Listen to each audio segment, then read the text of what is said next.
मी आज ना थालीपीठाची भाजणी कशी करायची दाखवणार आहे। तर थालीपीठाची भाजणी करण्यासाठी मी हे 1 पेला ना तांदूळ घेतले आणि 1 पेला ज्वारी घेतली। जेवढे तांदूळ ना तेवढी ज्वारी घेतली ही, आणि अर्धा पेला हे अख्खे उडीद घेतलेत। आपण हिरवी उडीद डाळ घालतो, पण हे सालीत ह्या फार जीवनसत्व असतं म्हणून मी अख्खे उडीद घेतलेत। हे अर्धा पेला, म्हणजे ह्याच्या निम्मे, आणि अर्धा पेला बाजरी, ही अर्धा पेला बाजरी घेतली। नंतर हे बघा अख्खे चणे घेतले अर्धा, म्हणजे ह्या ग्लासाला मी घेतलं होतं ना तेच घेतले। हे अर्धा पेला मी चणे घेतलेत। नंतर हे अर्धा पेला अख्खे मूग आहेत। हे सालीसकट आपण सगळं हे घालायचं आहे, तर त्याच्यामध्ये जीवनसत्व असतं म्हणून। जशी आपण चकलीची भाजणी त्याचप्रमाणे करायचं आहे।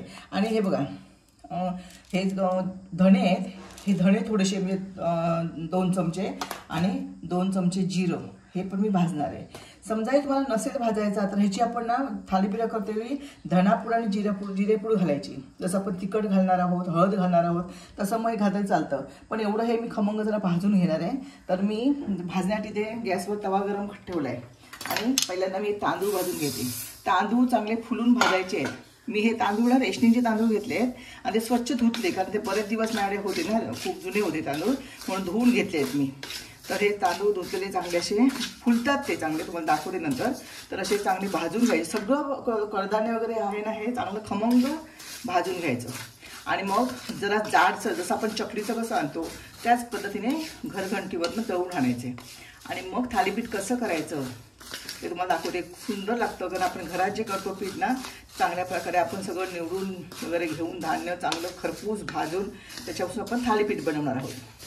तर आता मी हे चांगले तांदूळ भाजून घेते। हे सगळेच धान्य हे सगळं मी भाजून घेणार आहे, आणि नंतर मला मी दाखवते। हे बघा तांदूळ चांगले असे लालसर व्हायला आले, म्हणजे लालसर म्हणजे एकदम रंग बदलला आहे त्याने आपला, भाजले चांगले बघा। त्याचं आपण असं चांगलं भाजून घेतलं ना की थालीपीठचं चांगलं खमंग लागतं। माझ्याकडे ना चकलीचं पीठ उरलं होतं, मी चकलीची भाजी तुम्हाला दाखवली होती मागच्या वेळेला।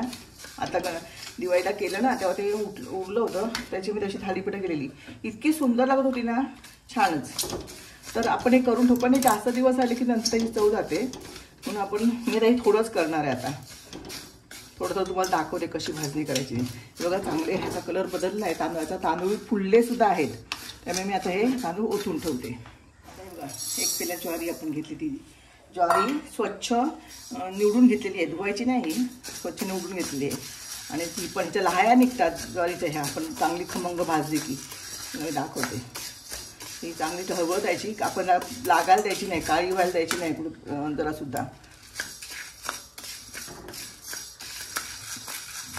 बघा ज्वारी स्वतः चांगली भाजली आहे, ह्याच्यात ते लाह्या निघतात, फटफट आवाज येतोय बघा।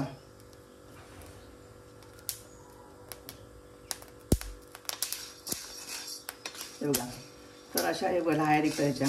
तर आपण आता ही ज्वारी पण आपण ओतून घेऊया। हे उडीद प्रत्येक धान्य वेगवेगळं जरा चांगल्या प्रकारे भाजून घ्यायचं, कारण प्रत्येक धान्याला भाजण्यासाठी वेगवेगळा वेळ लागतो ना, एकत्र नाही करायचं। एक वेळ जिरं आणि धणे एकत्र मध्ये चालतील, पण हे आता मूग आहेत, नंतर उडीद आहेत, बाजरी आहे, प्रत्येक धान्य, चण्याला जास्त वेळ लागतो भाजायला। तर अशा प्रकारे वेगवेगळे धान्य भाजून घ्यायचे सगळं हे। आणि त्या उडीद भाजले कसे ओळखायचे, तर उडीद भाजले ना त्याचा वेगळा सुवास येतो, जसे मूग भाजले त्याचा वेगळा सुवास येतो। चणे भाजल्यावर सुद्धा, चणे काय काय वेळेला फुलतात,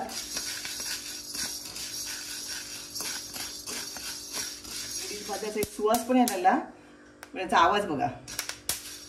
म्हणजे आता हे उडीद पण आपले भाजून झाले, ते पण काढून घेऊया।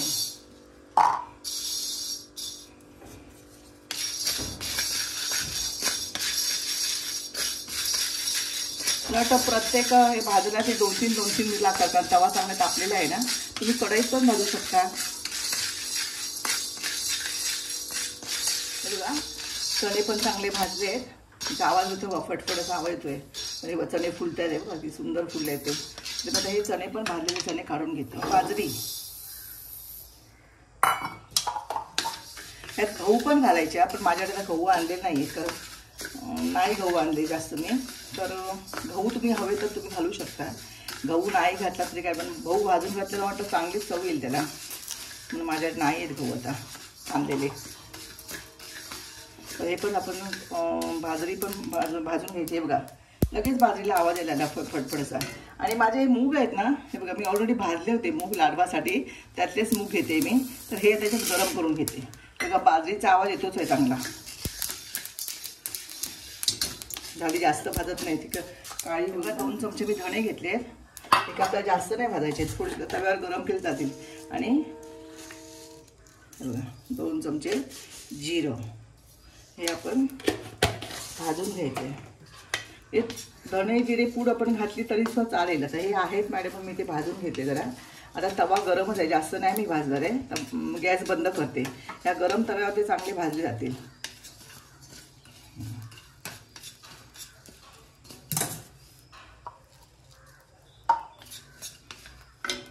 चांगला सुवास, धणे भाजले की चांगला, जिरं भाजलं की चांगला सुवास येतो. जर सुवास यायला जास्त तर वेळ ठेवणार नाही, कारण तवा माझा ना जाड असल्यामुळे जास्त वेळ गरम राहतो. तर आता मी हे काढून घेते सगळं. मी अशा प्रकारे भाजणी. हे तांदूळ आहे, ही ज्वारी, हे अख्खे उडीद आहेत, हे मूग आणि बाजरी, नंतर हे धणे आणि जिरे, आणि हे चणे, अख्खे चणे. आता हे सगळं मला वाटतं 1 पाऊण किलो झालं आहे. मी चांगलं थंड झालं की संध्याकाळी घरगंठीवर दळून आणणार आहे. आणि उद्या तुम्हाला ह्याचं मी थालीपीठ करून दाखवणार आहे. हे बघा ना, काल तुम्हाला मी भाजी दाखवली होती ना, जर बघा पीठ दळून आणलं. जसं आपण चकल्यानं दळतो ना, त्याप्रमाणे जर किंचित असं जास्त असं हे पीठ मी दळून आणलेलं आहे. आता ह्याच्यापासून मी थालीपीठं कशी बनवून दाखवते तुम्हाला मी. तर पहिल्यांदा आता मी जवळजवळ 5-6 थालीपीठं करणार आहे, म्हणून हे मोठे 3 कांदे चिरून घेतलेत. हे पहिल्यांदा कांदे घेते. नंतर कोथिंबीर घालायची, मग भरपूर कोथिंबीर घालायची, मग छान लागतं ते. आता हा छोटा चमचाभर हळद घेते आणि थोडीशी किंचित हिंग. आता आणि हा 1 चमचाभर मी ओवा घेणार, कारण ओवा आपल्या दाताखाली लावला काही छान लागणार आहे आणि आपल्याला त्याच्यामध्ये चांगला स्वाद येतो त्याचा. मग जरा हातावर असा चोळून आपण हा ओवा घालणार आहोत. नंतर बघा तिखट आपल्या आवडीनुसार घालायचं आहे. आपण आता पिठं सगळी म्हणजे धान्य भाजून घेतो, त्यात तिखट घातलेलं नाही आहे. तर मी हे 2 चमचे, छोटे 2 चमचे बघा तिखट घालते. आणि मीठ चवीप्रमाणे मीठ घालणार आहे. आणि हे सगळं एकजीव करून घेणार आहे. आणि नंतर मग त्याच्यामध्ये पीठ घालणार आहे. हे बघा चांगलं असं लावून घ्यायचं. आणि मग आपल्याला हवी त्या अंदाजाने काय करणार आहे, त्याच्यामध्ये पीठ घेणार आहे. मी आता जवळ 6-7 करणार आहे, छोटी करणार आहे. आणि हे बघा तेलाची पिशवी आहे ना, ते मी कापून घेतले थापण्यासाठी, कारण त्याच्यात पटकन उचलतात ना, त्याच्यासाठी चांगलं बघायला मीठ लावून घ्यायचं. आणि कांदा कोथिंबीर असली की चांगलं चविष्ट लागतं थालीपीठ, म्हणून हे लावून घेतात. आता मी काय करते, त्याच्यामध्ये पीठ घालते.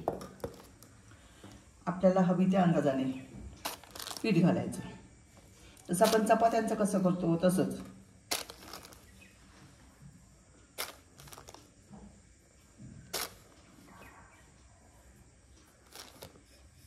हवं तर आणि घालायचं. आता हे चांगलं मी मळून घेणार आहे. आणि नंतर मग थोडं पाणी घालून घट्टच भिजवायचं आहे. आणि काय जास्त मळायचं नाही पीठ. ह्याला मी लावून घेते फक्त पिठाला सगळं कांदा वगैरे मी मसाला घातला आहे ना, तो लागायला म्हणून असं मी चोळून घेते. आणि नंतर मग पिठाचं पण कसं भाकरीचं पीठ किंवा गव्हाचं पीठ मळतो त्याप्रमाणे जास्त मळायचं नाही आहे, थोडंसंच मळायचं आहे.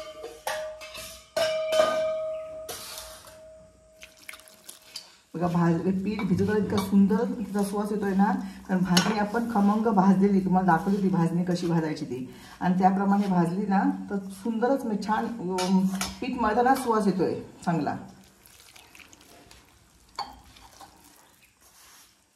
तर हे पीठ एक बनवून ठेवलं होतं की किती दिवस राहतं? चांगलं 2-3 महिने राहतं पीठ ते.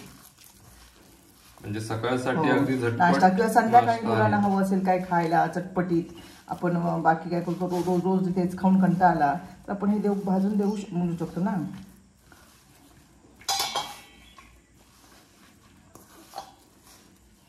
आता हे मळून झालं ना की आपल्याला हवे त्या आकाराचे आपण गोळे करून घ्यायचे. जास्त आता काय मळण्याची गरज नाही.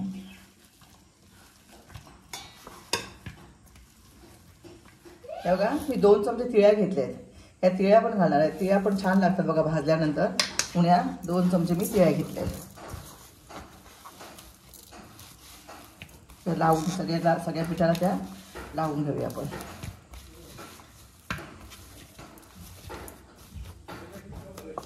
पीठ मळून तयार झाले आणि असे बघा ह्या एवढ्या आकाराचे मी गोळे करून घेतले आहेत. आणि इथे गॅसवर मी आता पॅन गरम करत ठेवते. आणि तोपर्यंत काय करणार आहे, हा कागद घेतला ना प्लास्टिकचा, तर त्याच्यावर थोडंसं तेल लावणार आहे असं. आणि हा गोळा जो करून घेतलाय ना, बस आणि जास्त आपण तो काय हे करायचं नाही, मळत राहायचं नाही आहे. तर असं थापून घ्यायचं. तुम्हाला जाड आवडत असेल तर जाड, पातळ आवडत असेल तर पातळ, त्याप्रमाणे आपण हे थापून घ्यायचं.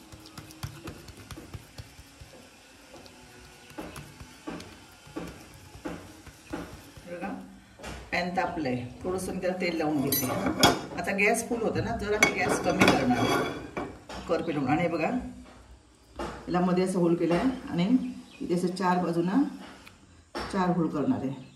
आता हे उचलते काय करायचं बघा, अलगद उचलतं ह्या प्लॅस्टिकवरती ना. हे बघा असं टाकायचं आणि थोडंसं किंचिला पॅन नॉनस्टिकवर केलं ना की तेल कमी लागतं बघा. आणि कढईने असं तेल सोडायचं आणि ह्याच्यावरती आता झाकण ठेवते. 2 मिनिटांनी याच्यावरती झाकण ठेवते आणि चांगलं आपण हे शेकून घेऊया. आणि तोपर्यंत काय करायचं आपण इकडे हे बघा दुसरं थालीपीठ आपण थापून घ्यायचं आहे. तेल संपूर्ण असं लावून घ्यायचं याला आणि दुसरं थालीपीठ आपण इथे थापायचं आहे.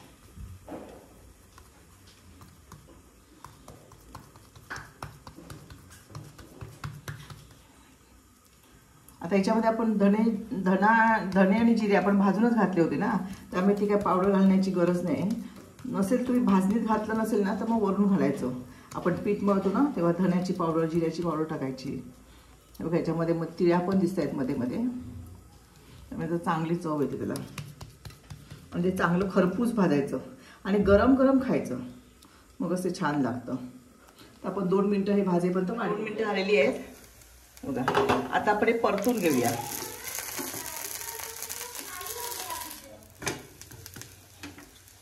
परत ह्या जे आपण होल केले आहेत ना त्याच्यामध्ये थोडं थोडं तेल घालायचं आणि आता गॅस ना मीडियम ठेवायचा बघा. परत झाकण ठेवून आपण 2 मिनिटं हे भाजून घ्यायचं. हे बघा 2 मिनिटं झालेली आहेत. आता आपण बघूया. हे बघा चांगलं भाजलंय बघा. आता झाकण ठेवायचं नाही. आता हे असं चांगलं जरा म्हणजे कडक व्हायला पाहिजे थोडंसं, मग छान लागतं. हे प्रत्येकाच्या आवडीवर आहे. काय काय लोकांना कडक आवडतं, काय काय लोकांना नाही थोडंसं नरम चालतं. आता जरा असं भाजून घेते. हे झाकण नाही वर ठेवणार आहे. हे बघा आता थालीपीठ तयार झालंय, पण याचा कलर बघा कसा दिसतोय तो. कारण आपण अख्खे चणे, अख्खे उडीद अख्खे घातले होते ना, त्याच्यामुळे त्याचा कलर थोडासा आपल्याला असा जसं चॉकलेटी एकदम डार्क असा वाटतोय. पण हे खरं चविष्ट आणि पौष्टिक असं थालीपीठ तयार झालेलं आहे. हे तुम्ही तुम्हाला आवडत असेल टोमॅटो सॉस बरोबर किंवा असं चहा बरोबर तुम्ही खाऊ शकता. हे पौष्टिक असं थालीपीठ तयार झालेलं आहे. तर मित्रांनो, आईने बनवलेलं गरमागरम पौष्टिक असं थालीपीठ तयार झालेलं आहे. अशा प्रकारे भाजणी करून तुम्ही पण थालीपीठ नक्की करा. हा व्हिडिओ तुम्हाला कसा वाटला हे आम्हाला नक्की कळवा. व्हिडिओ आवडला असेल तर व्हिडिओला नक्की लाईक करा आणि चॅनलला सबस्क्राईब करायला विसरू नका. तर आजच मुंबईवरनं आमची चिमडू आलेली आहे. त्याचा तुम्हाला सांगणार कसं झालं ते. तुम्ही सांग. मी पहिला खाऊन बघते.